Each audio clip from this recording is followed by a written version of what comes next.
de sécurité pour l'attention portée à la situation du pays et pour son engagement constant en faveur de la stabilité, de la paix et du processus démocratique en Haïti.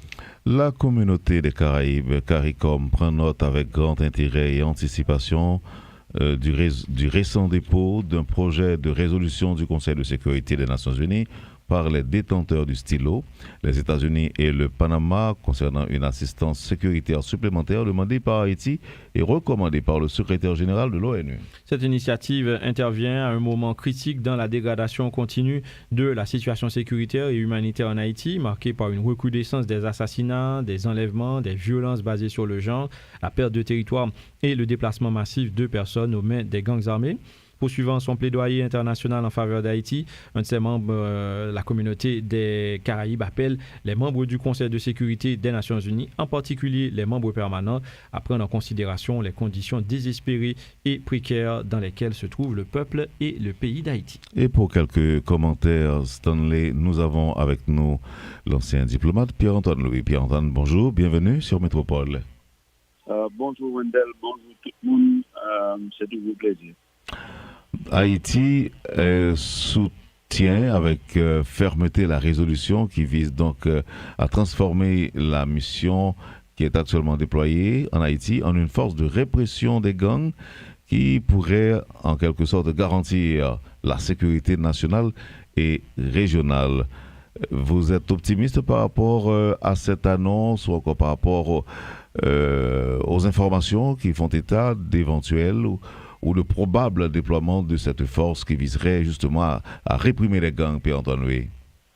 Bon, le point d'achoppement pour la transformation de la mission multinationale d'appui à la sécurité en une mission de répression d'activités et des gangs, des groupes terroristes, dépend du changement de politique de la République populaire de Chine et de la Fédération de Russie au sein du Conseil de sécurité de l'ONU. Depuis septembre 2024, lors de la considération du mandat de la mission, du mandat actuel de la mission multinationale d'appui à la sécurité, l'administration Biden avait tenté de transformer la mission en une mission de maintien de la paix de l'Organisation des Nations Unies parce qu'il y avait une difficulté majeure sur le financement de la mission.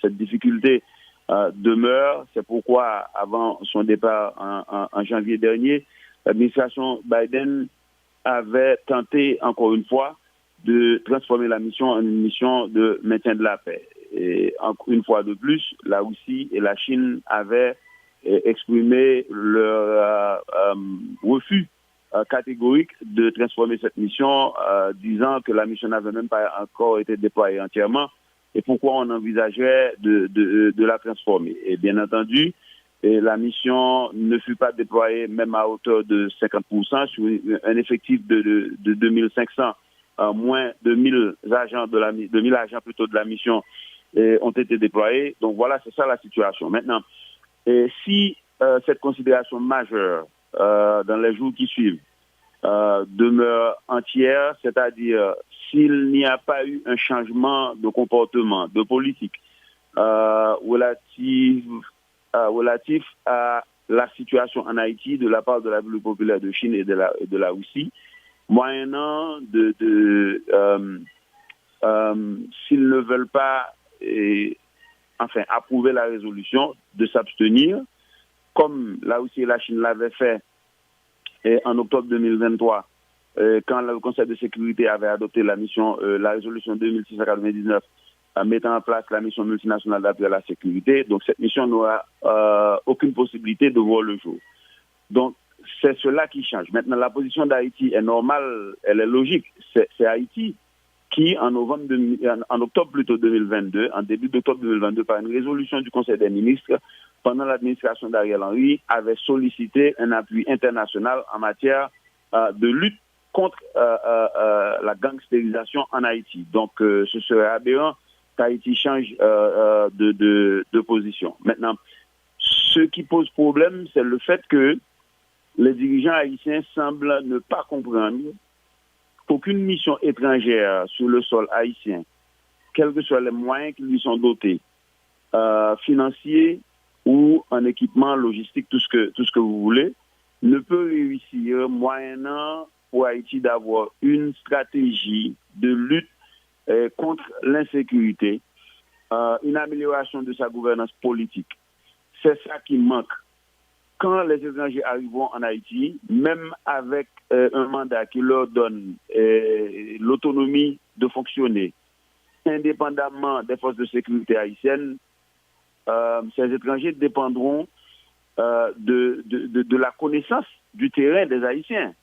Et si les Haïtiens ne sont pas motivés, si les Haïtiens ne fournissent pas les moyens adéquats à leurs propres forces de sécurité qui peuvent accompagner valablement sur le terrain les forces de sécurité haïtiennes, je ne vois pas comment des étrangers pourront mettre fin à cette situation désastreuse d'insécurité et tout azimut en Haïti, car le premier devoir de l'État d'un pays et du gouvernement qui exerce l'autorité de l'État, c'est d'assurer la sécurité du pays.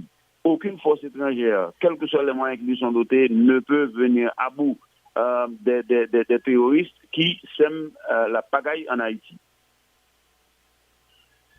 Alors Pierre-Antoine, rapidement, et en 2022 justement, au moment de voter la résolution 26 et 53 et pour la force multinationale, pour la mission multinationale, cette question d'une force sous l'autorité de l'ONU a déjà été posée et on n'était pas parvenu à un accord sur ce point. Qui ça qui fait, je dis, question retourner sous table là avec et nous pensons que disposition a changé? Bon, question retourner sous table là, Wesley, pour une simple et bonne raison. Mission multinationale d'appui à la sécurité a commandée par le Kenya parce que Kenya fournit le gros lot, le contingent qui est plus large de mission multinationale d'appui à la sécurité n'a pas marché. M'a rappelé nous un simple fait. Il y a quelques mois, il y a 2 hélicoptères qui sortis El Salvador, 2 hélicoptères utilitaires qui étaient supposés utiliser pour des évacuations militaires en cas où des membres de la mission étaient blessés. Nous voyons qui s'est passé dans la Tibonite, nous voyons qui s'est passé dans la zone de Kinskov. Moi-même, avant, pas jamais entendu qu'ils ont utilisé l'hélicoptère pour faire aucune évacuation de quelconque élément de la mission multinationale d'appui à la sécurité, voire des forces de sécurité haïtiennes avec lesquelles Mounsao supposé collaborer. Donc, mission multinationale d'appui à la sécurité, c'est pas vous monter. Et même le président William Ruto connaît l'administration Biden qui est précédé l'administration Trump connaît. Le constat sur le terrain, c'est que mission n'a pas de résultat. Bon, Yobraldou, c'est à cause du fait que pas assez l'argent, et Yobraldou que blindé n'a pas adapté, mais tout ça, Mouniote connaît, c'est pas un secret pour personne. Donc, mission n'a pas marché, l'administration Trump est obligée de rendre compte que c'est le cas.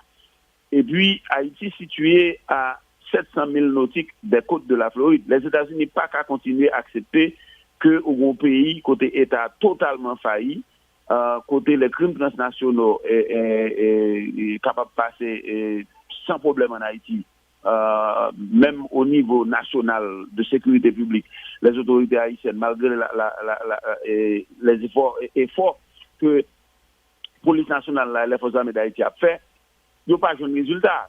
Donc, pour persister dans le même lobby là, c'est diabolique. Donc, c'est de bon ton que la communauté internationale là, à travers une lettre que le secrétaire général des Nations Unies a adressée au Conseil de sécurité depuis février 2025, c'est signalé que tant pis, mission multinationale d'appui à la sécurité n'a pas marché.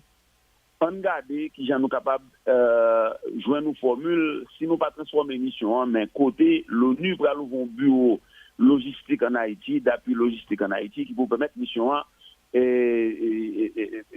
sinon transformer la mission de maintien de la paix, mais gagner un appui qui permet d'agir de façon plus robuste contre le terrorisme. Maintenant, ça me veut comprendre, c'est que le m'a regardé la résolution 2699 du 2 octobre 2023, mais résolution ça a dit que l'Organisation des Nations Unies supposée fournit un appui logistique à la mission multinationale d'appui à la sécurité, moyennant que l'ONU, qui a géré le fonds fiduciaire, le fonds d'affectation qui fait mission à fonctionner, et l'ONU est capable de un appui logistique, mais l'ONU n'a pas jamais appuyé.